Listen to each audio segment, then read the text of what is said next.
Pushkin. Singer-songwriter Arlo Parks is a compelling new voice in music. Born in London, the 22-year-old snagged the Best New Artist trophy at the Brit Awards in 2021, in part because of her breakout single, Eugene, about an unrequited crush. Arlo's songwriting is a vivid exploration of the euphoria and heartbreak that comes with being young and in love. She pulls inspiration from a diverse palette of music, including Ethiopian folk, Radiohead, and Diggable Planets. She's found a way to expertly weave all of those influences into her work. This month, Arlo Parks will release her sophomore record called My Soft Machine. She collaborated with producers who worked with Brockhampton, SZA, and Frank Ocean, and even produced some of it herself. The album unpacks the anxiety of feeling lost in your 20s and navigating the uncertainty of life with grace. On this week's episode, I talk with Arlo about how seeing Black creators pushing the boundaries of popular music inspires her. She also explains how taking long drives around LA shaped the sound of her new album, and how she first started writing songs at just 7 years old. Plus, we'll hear Arlo play 3 of her songs live from the Village Studios in Los Angeles. This is Broken Record, liner notes for the digital age. I'm Justin Richmond. Before we jump into my conversation with Arlo Parks, let's hear a live acoustic performance of her new song, Impurities.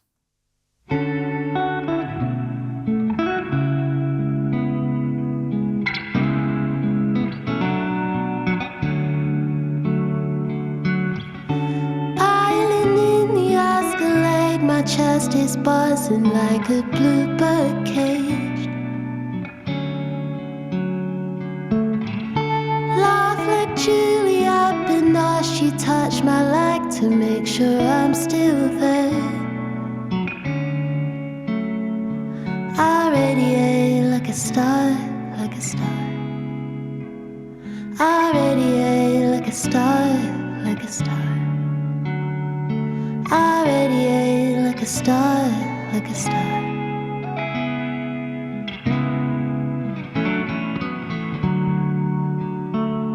When you embrace all my impurities, when you embrace all my impurities, when you embrace all my impurities, and I feel clean.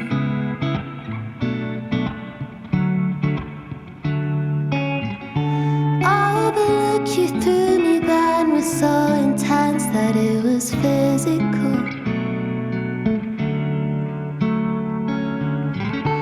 You're the rainbow in my soap. You notice beauty in more forms than most. I radiate like a star, like a star. I radiate like a star, like a star. I radiate like a star, like a star.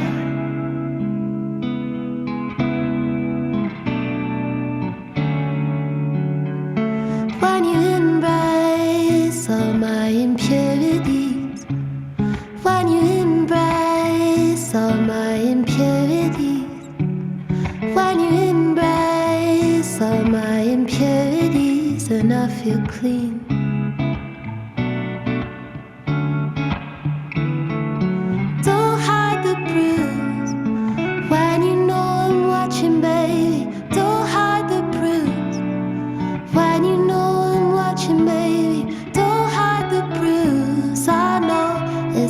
To be alive sometimes.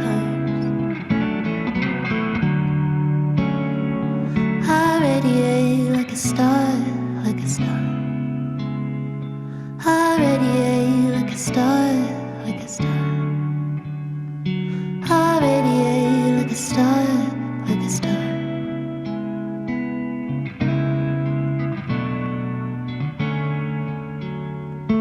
When you embrace all my impurities, when you embrace all my impurities, when you embrace all my impurities, and I feel clean.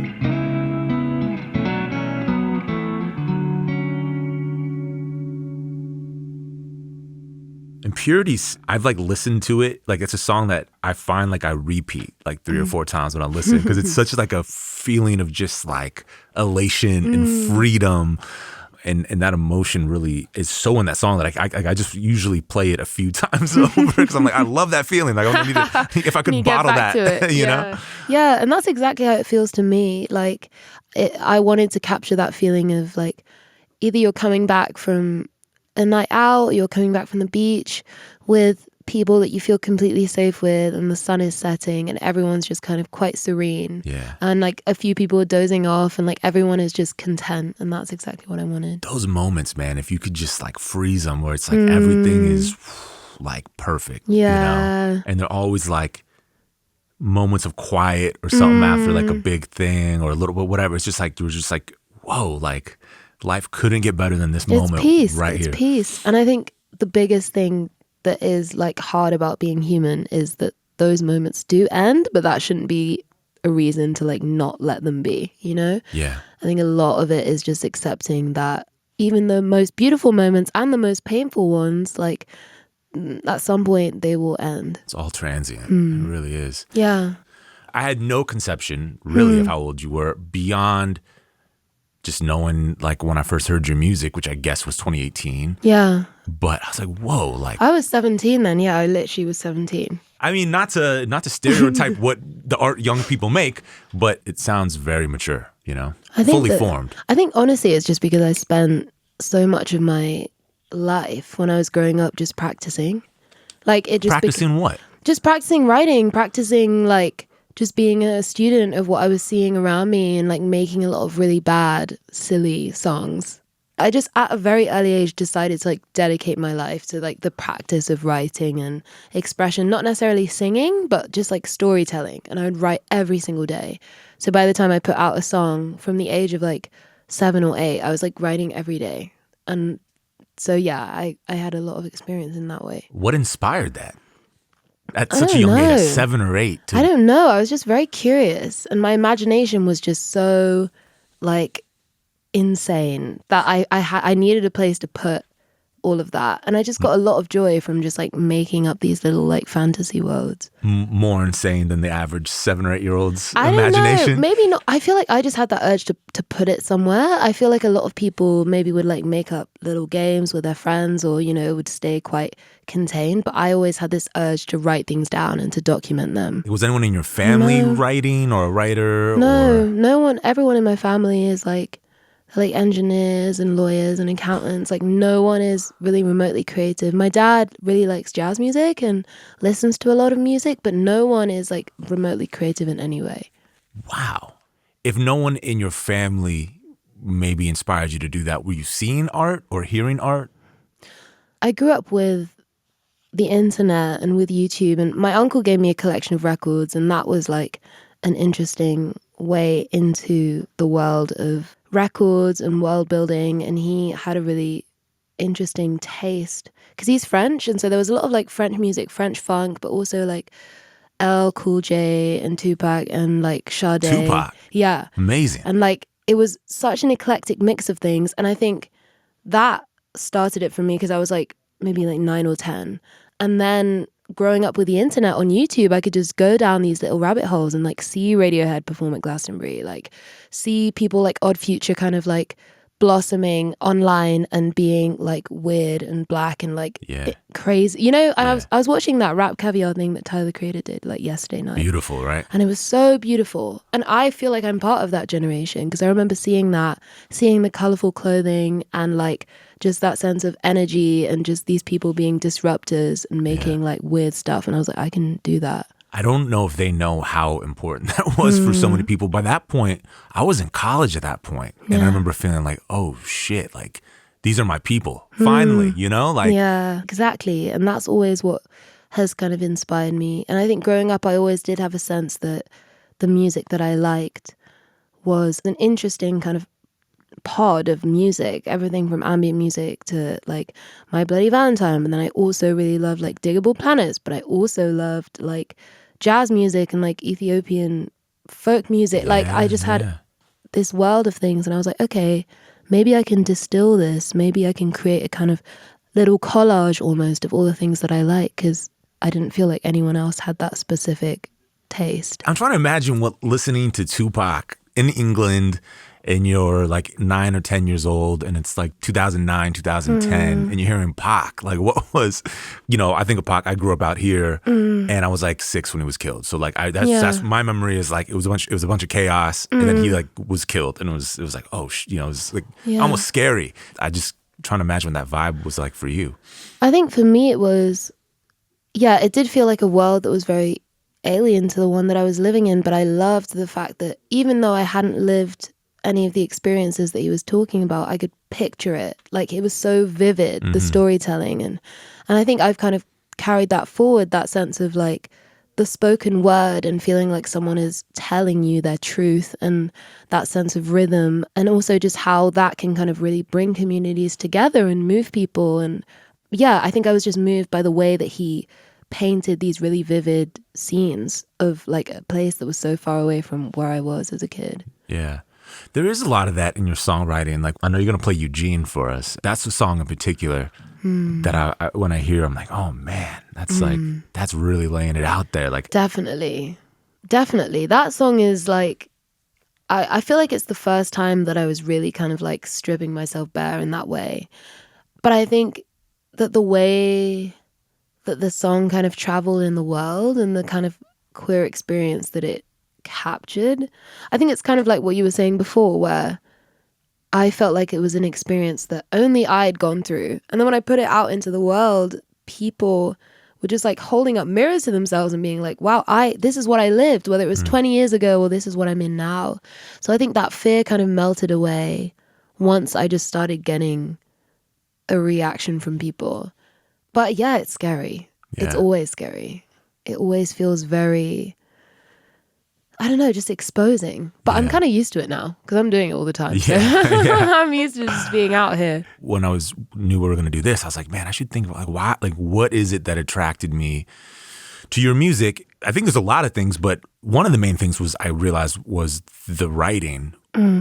People who are like songwriters, it can be obtuse and that can be cool, but it's like and there's some mystery to I think what you're writing, but there's also like some of it's really evocative. Like just even like on your first song, like your Coca-Cola eyes, like, I think I've thought about that phrase meaning 3 different things since the first time I've heard it. The first time I heard it, I interpreted it that one way. It was very vivid. It made me think of like a Coca-Cola bottle and like being like, this person's like wide-eyed. And then I was like, oh, it's like a person on cocaine. But it's such an evocative line. And even your new song, Impurities, there's some evocative stuff in there too. And the way you reference people, like I love it. I can't stop myself. I love when you reference people, Gerard Way, Claire Danes, Juliette Binoche. Like it's like, oh wow. I don't know why I have the instinct to do that. I think when it comes to my taste in writing, it's something that I really can't explain. Like I guess it is just a mixture of my favorite writers and my favorite influences. I think a lot of it is just like a love of film. When did you start loving film? When did that happen?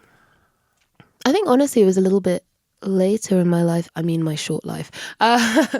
So probably when I was like in my late teens, I really started like throwing myself into film, especially like international film. Like I never really explored like Brazilian film and Iranian film and just actually really spreading out into different cultures and the way that they approach storytelling. And I think that really bled into the work because there was this sense of wanting to paint these scenes as they were unfolding in front of my eyes and picking out these specific details.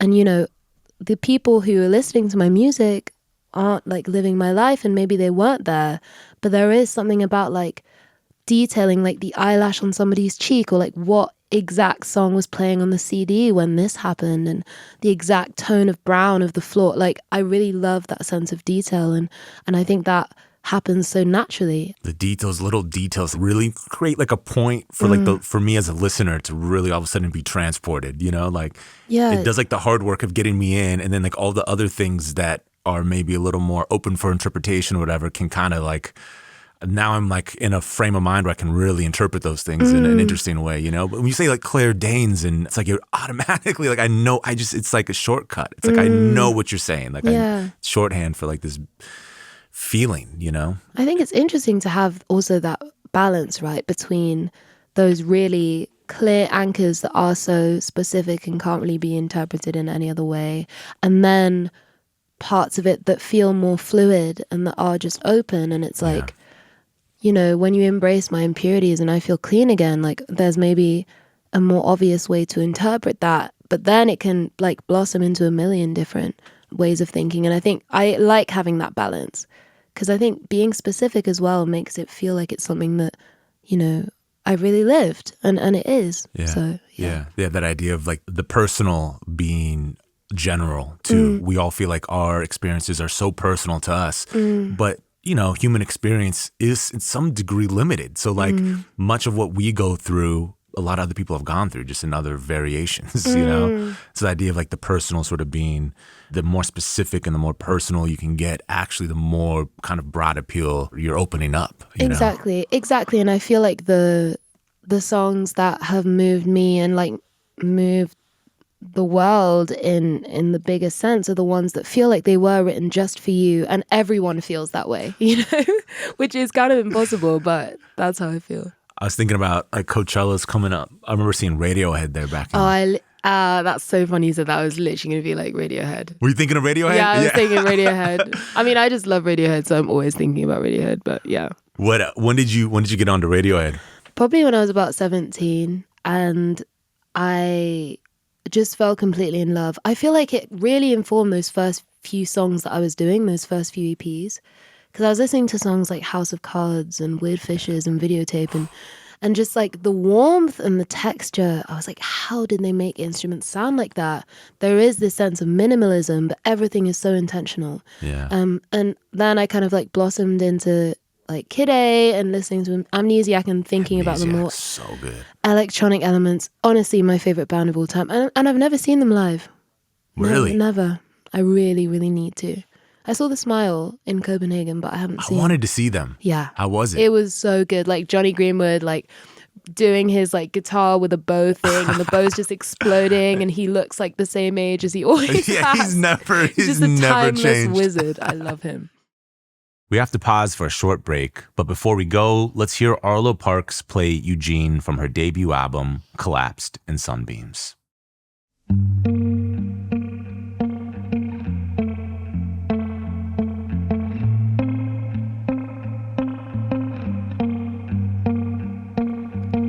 I had a dream we kissed and it was all amethyst. The under part of your eyes was violet. You hung a cigarette between your purple lips.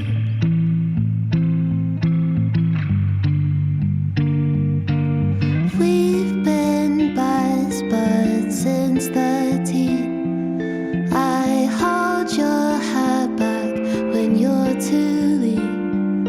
I hold the Taco Bell and you cry over Eugene. He was mean.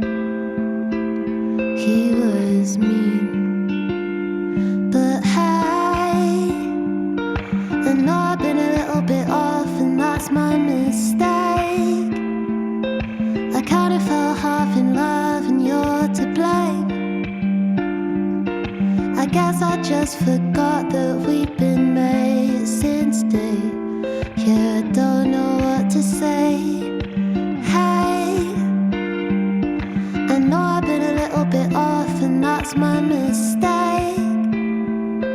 I kinda fell half in love and you're to blame. I guess I just forgot that we've been made since day. Yeah, I don't know what to say.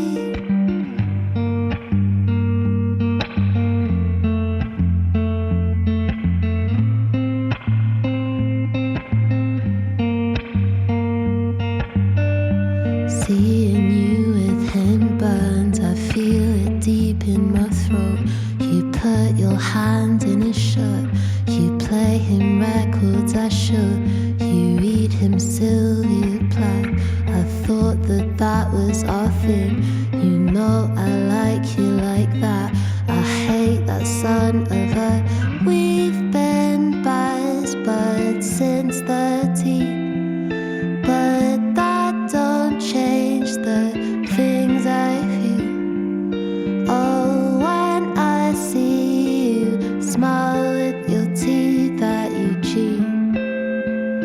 yeah, I could deal. But hey, I know I've been a little bit off, and that's my mistake. I kinda fell half in love, and you're to blame. I guess I just forgot that we've been made since day. Yeah, I don't know what to say. Hey, I know I've been a little bit off, and that's my mistake. I kinda fell half in love, and you're to blame. I guess I just forgot that we've been made since day. Yeah, I don't know what to say.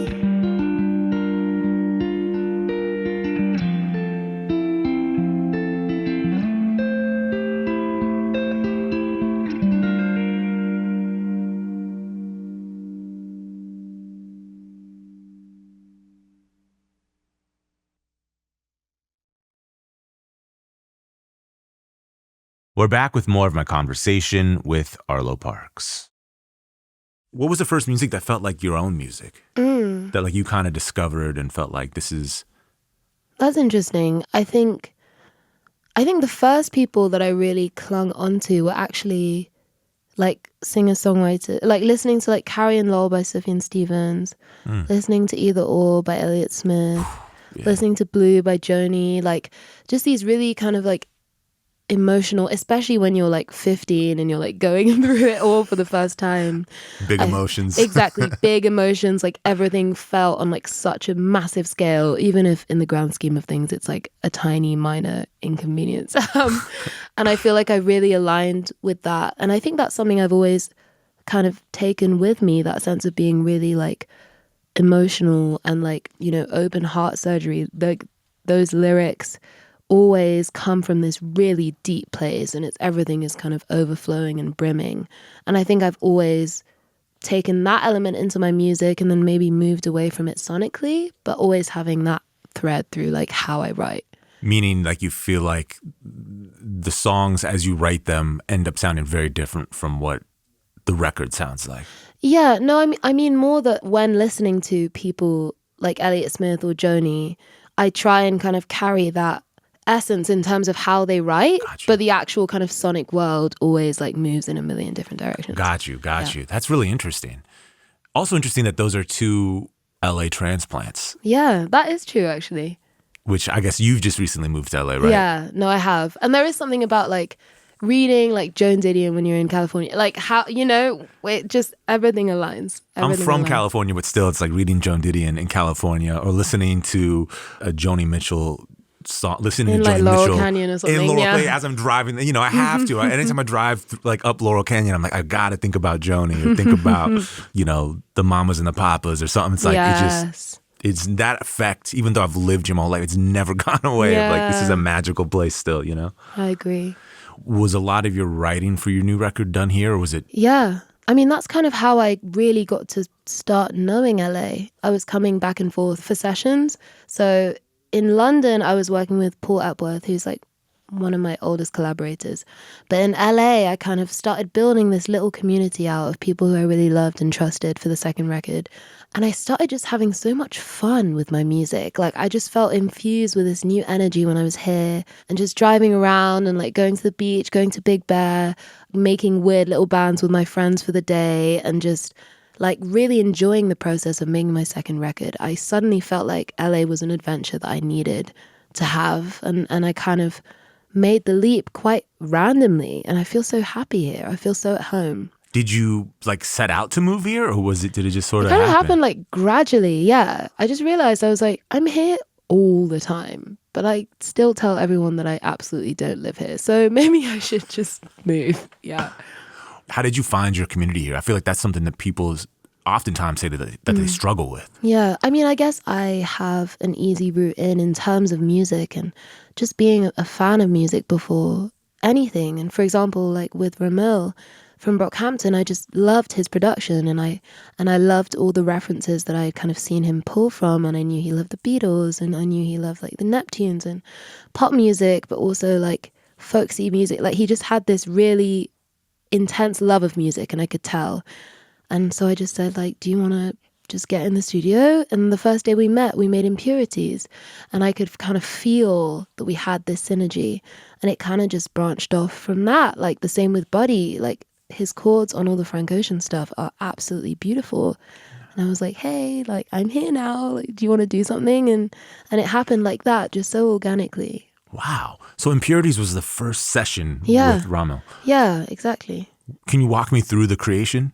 It's funny because with Ramil, we always hang out and then like make music in the background almost. So we were just chatting for like 5 hours, driving around, getting coffee, like listening to J. Paul. And then he kind of pulled up this little sample and I was like, oh, I like that. And I sang over it and everything just kind of came out. And then we just went back to hanging out. Like it was just this like our little pool of magic. And I think I always know when I can really trust somebody. Like the first session, if something that profound comes out, it means that we do have a genuine bond, because it does take a lot of vulnerability and trust to kind of allow someone to witness you in that like very soft and inward space. So I knew immediately that, yeah, we were going to make music together for a long time. When you heard that sample and you started singing over it, were you singing the words as they turned out to be on the record, or were you just... So I sang, it always happens where I hear the chord or the sample or whatever, and then a melody will come to me and I'll kind of voice note what I hear, put it into sections, like structure it out a bit in my mind. And then I have my notebook, which is just like a collection of phrases and textures and references and just things that I want to say. And then my heart just gets drawn to whatever's on that page. I'm like, okay, like I just had written down something like Impurities, Clean, like Escalade, Laugh Like Juliet, but not like all of these little notes. And then they just kind of, the fragments form this whole. That's beautiful. So just so I understand, so you'll kind of structure out just like a melody. So not even necessarily words, could be just scatting or whatever, like non-vocalese or whatever, exactly. you know, like, but you come up with what you feel like the verse, if there's a bridge, a chorus. So it's almost like then you find what in your writing in your book connects to what you're feeling in this song. Exactly. And I think it didn't always happen that way around, but just with this record, I started finding this almost like, I know it felt cosmic the way that melodies were coming to me, and it always came first. So I kind of started like weaving the words into what I had melodically to kind of create a story. Did you do as much driving home in London? No, because I learned to drive here. So has driving impacted? So much. Because you saying that you were driving around 5 hours talking and then it sort of came to you. Yeah. Like there was, when I think about it, a lot of this record came to life in cars, because there's a song on the record called Devotion, which is kind of inspired. Well, the name was inspired by the Mary Oliver collection of poems, but the actual music was like Smashing Pumpkins, like Yo La Tengo, Deftones, My Bloody Valentine. Like I wanted to create something heavier, but then you were going hard. You're going hard when you drive. I was going in, and like, but then we were also listening to 17 Days by Prince, and I just loved the like drama of it. And I was like, I want to create something that's like so dramatically romantic, with the backdrop of like these heavy like smashing guitars. And we were just driving around, and it just all came together, and that's what we made. 17 Days, that's the greatest. It's so hard to pick up, but 17 Days is consistently, I think, the greatest Prince song in my mind. So special. I just love the groove he gets locked into. Have you heard the demo version that he has on piano? No. It's online and it's amazing. Like he's just like ripping the piano. And I just gotta hear that. I gotta hear that. I love that. It's interesting too, though, like it doesn't sound like this record's not necessarily like a dramatic departure. Like it feels like distinctly its own thing. It feels separate from the first album, but it doesn't feel like, oh, like clearly this was the first album written in the UK, different thing. And like, this is like, oh, this is an LA, it's second album, LA album. Like there's a lot of continuity between the two. And it's like all the things that I feel like I love from the first carry over. Yeah, I think I definitely wanted to have that blank slate approach, but then also still recognize the fact that there are things about me that I do want to keep as a thread in terms of the way that I speak and the way that I kind of choose to tell stories about love or loss. But I did instrumentally just want to have complete free reign and, you know, be able to really put more of my references into the music. Like I feel like people don't really know how much I love like IDM music, how much I love Aphex Twin and Boards of Canada and ambient music, or, you know, putting more moments of like ESG and like Zambian funk and the music that I really connect to. I think the first record had more of a sense of quite minimal warmth, and this one is more of a journey kind of through everything that moves me and that I love. We need to take another quick break, but before that, let's hear Arlo Parks perform an acoustic version of her new song, Blades.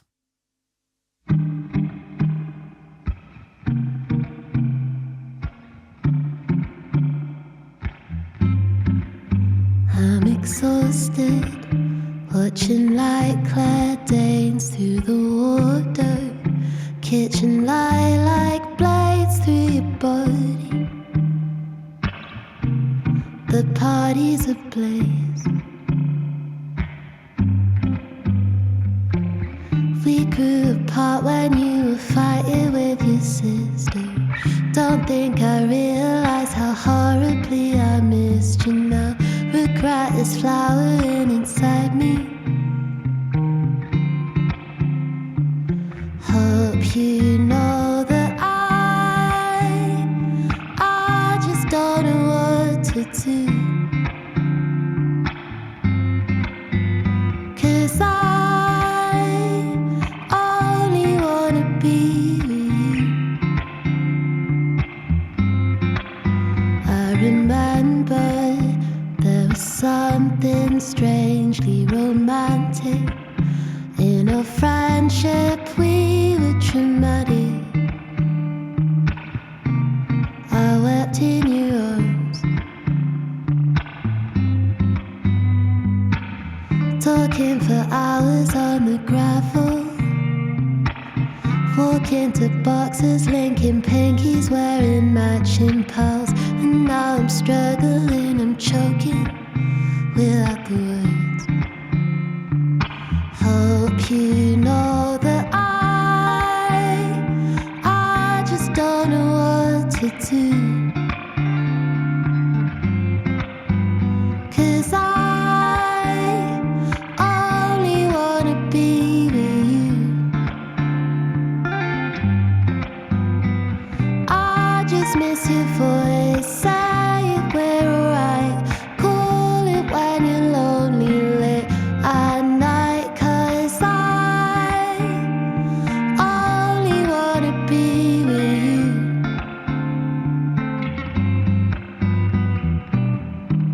So I make my way over as the white lightning zigzags, and you're with Ahmed, plum red slacks and tequila Fraser.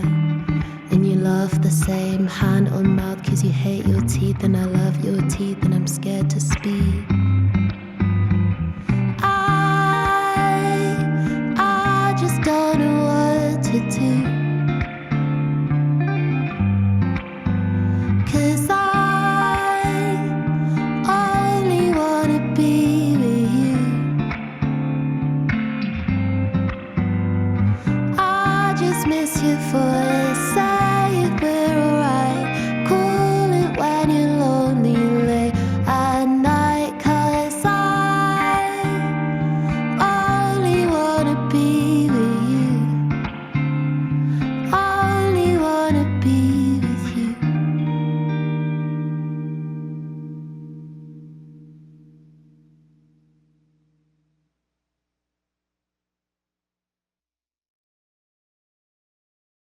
We're back with the rest of my conversation with Arlo Parks, who tells us about the inspiration behind her new song, Blades, that she just performed live before the break.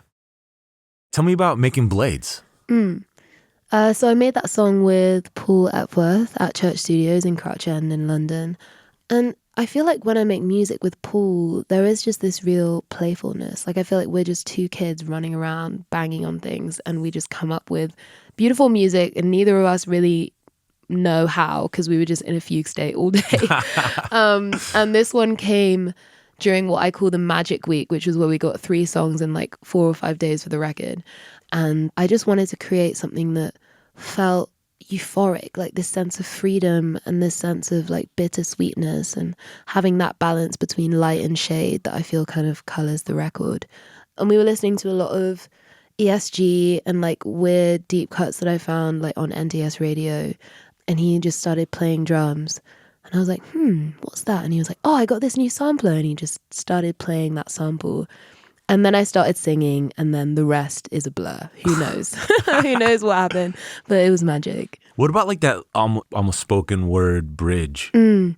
Honestly, I feel like I include those moments because there's so much more than I want to say that doesn't fit into the melody. It's just too much to say. So I'm just like, okay, I'll parcel off this little chunk where I can just continue the story.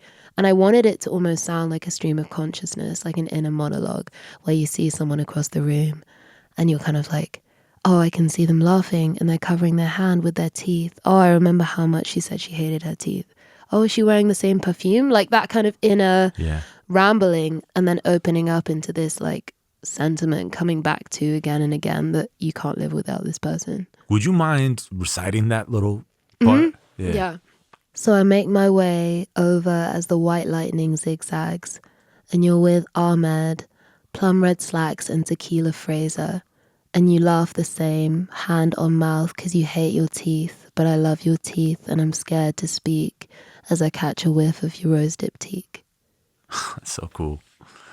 How much of the specifics in that, like the name, particularly like, does that come from real life or like, are you writing about real people? I'm writing about real people, but I often don't use real names because I'm scared. I was talking about this with my friend Romy from the XX. We were talking about it.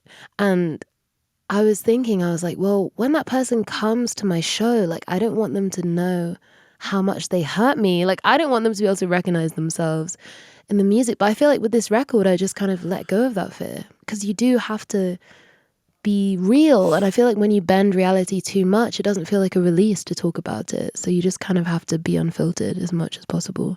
What is that, the reality of that though? So for your art, you feel like you have to, for the sake of creating something real, you feel like you really have to throw your whole self into it, including the people around you, like your real life experiences. And does the reality of that ever like sort of settle in where you're like, damn, like, I'm gonna feel a little open now, you know? Definitely. I think when I write the song, I'm always like, oh, that exactly captured how I felt. And then I start to realize that it's not just for me and my 3 friends. And then it's going to go onto the internet and everyone will be able to know. But at the same time, when I think about like my favorite songs, I think about Say Yes by Elliott Smith or like Biscuit by Portishead or whatever it might be. And there is this sense of someone being open completely. Yeah. That's why it moves me. Like, that's why I feel like it just gets me, because that person has just been fearless with how open they've been. Yeah. That's a really advanced place to be where you can be that open, you know, that honest with yourself, even just with yourself, forget even just, you know, the people around you, just It yourself. is hard, you know, and I think it's interesting because when a lot of people tell their stories, I feel that there is that sense of kind of wanting to be the hero of a situation. I think it can be difficult to be like, actually, I was wrong on this. Actually, I was being jealous, or I was bitter, or I was being petty. You know, like being able to actually show the experience as 3-dimensional. I feel like that does take a lot of honesty, but at the same time, it feels so much more human when you hear that kind of song. Yeah. It's also like, I think back to being 22 and just like the ripples through your sort of social life that can be caused by like saying one cross thing or, you know, one thing the wrong way or, you know, and it's just like, oh man, you know? Yeah, it's just a scary thing. Yeah, it is scary, but at the same time, I don't know. I feel like when I have that little kind of nudge of fear internally, I'm like, okay, I'm like breaching new ground here. It feels scary, but that means I'm doing something that is beyond what I did before. How do you balance moving to a new place like LA, writing a record, touring, like just like the responsibilities that come with being a working artist? The press, stuff like today, you know, having to come do this. I feel like I am someone who thrives in like how urgent this lifestyle is. Like, I feel like I find it really hard to slow down, and that's something I actually have to practice because I'm working every day pretty much. And I feel like I have to kind of really work at resting, because I know that I'm always like moving and have quite like a frenetic energy. So I really want to do things that are like active rest, whether it's like cooking or going for walks or stepping outside of things. But I think because I love what I do so much and it kind of just soaks into everything that I do, I find it hard to kind of step away and find balance. And I think there are some things about being an artist that I really love and things that I find a little bit more challenging. I think I love being in the studio and being around people and collaborating and, you know, being a creative soul, because that's what I am. But I think sometimes having to explain the music, having to kind of break down my identity and why I made certain creative choices and who I am, I think that can be a little bit more tricky for me. And just to be perceived like that, like I just want to be a little hermit. Yeah. You only want to be able to like kind of like put it out. Yeah, let the exactly. cards And fall then run where away. they do. Yeah. And then, like, you're nowhere to be found. Exactly. That's what I want. That's my dream. Maybe that can happen. I feel like, you know, there's been artists over time, some of my favorite artists, like, I mean, like a Prince, you know, like it was just like. I think it's interesting though, because I remember my friend Ocean was talking about this, where it was like, Frank Ocean or just Ocean? No. Ocean Wong. Okay. He's like a writer. But my friend Ocean. Frank Ocean. No. Ocean was talking to me about the idea of prayers, and I was asking if he enjoyed it. And he had a really interesting perspective on it, where he was like, okay, it can be draining and tiring, but I like the fact that I'm given the opportunity to kind of set up the context for what I did and what I meant, rather than have someone come in and do it for me if I'm silent and I don't explain it at all. And I was like, I do actually like the idea of being able to state what I wanted to do with my work, what I'm talking about, rather than having somebody come in and maybe just take things the wrong way or twist things or explain it in a way that I don't like. So I'd rather be there saying it, I guess. That's a fair point. You're not allowing other people to sort of make determinations for you. Yeah, exactly. As frustrating as setting the records straight is, having to do it or needing to do it. You're like an indie artist from the UK. Now you're in like, do you find that the pressures of the industry can be like a little stronger, or the currents can be a little stronger here than?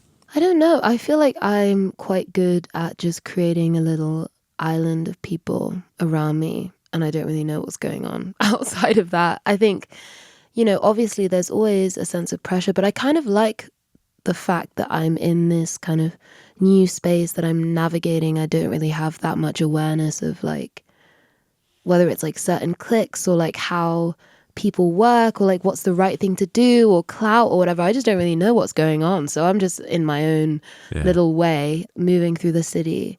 And I just feel like I've been lucky. Like I've just found a lot of good people, I think, who, even if I do feel that sense of pressure, I can talk to and like feel accepted by, and we can just sit down and have a coffee. And if I do feel like I'm under pressure or I'm burning out, like there are a lot of people that are here to listen. And I know not everyone has that, so I'm happy. Do you find your parents kind of understand what you're doing? Over time, because it's been like 5 years now, over time I've managed to kind of try and explain the framework of what it is that I'm doing. But it's so hard to understand it from the outside. Like even the idea of a photo shoot or traveling or all of these things, like it's really difficult to explain like what it is that I do all day. Like I just like talk and sing and like fly around, and like, you know, it's just like really hard to explain it unless you're doing it. And I think that's why it's good to have people who are both outside of the world completely, where you can just hang out with them and they just don't really know what's going on and you can just be. And then also having friends who are kind of embedded in that same world and you can understand each other. That seems pretty healthy. So you can get the like, kind of the perspective, moral support from the people who know what you're going through day to day, but then also the people who are just like, who this gives is like a fuck? humbling. Yeah, you're just like, okay, well, yeah. That's great. How do your parents, like, do you, is there a line, are they allowed to talk to you about this? Like, you know, you meet, like, or do you kind of just, like, it is what it is? And I think it kind of just is what it is. I feel like they just have this really strong understanding of the fact that, like, I just kind of like write about what I need to get out and I show them the music and stuff and they're fans of it. But there is that like healthy boundary of they just kind of like let me say what I need to say. Without really asking nice. too many questions exactly. or being too involved. Exactly. That's great. Well, thanks so much for playing and for talking. Yeah, Appreciate playing it. and talking. For playing I and love it. talking and dissecting your music. Of course, thanks for having me. Thanks to Arlo Parks for talking through the inspiration for her new album, My Soft Machine. You can hear all of our favorite Arlo Parks songs on a playlist at brokenrecordpodcast.com. Broken Record is produced with help from Leah Rose, Jason Gambrell, Ben Tolliday, Nisha Venkat, Jordan McMillan, and Eric Sandler. Our editor is Sophie Crane. Broken Record is a production of Pushkin Industries. And if you like the show, remember to share, rate, and review us on your podcast app. Our theme music's by Kenny Beats. I'm Justin Richmond.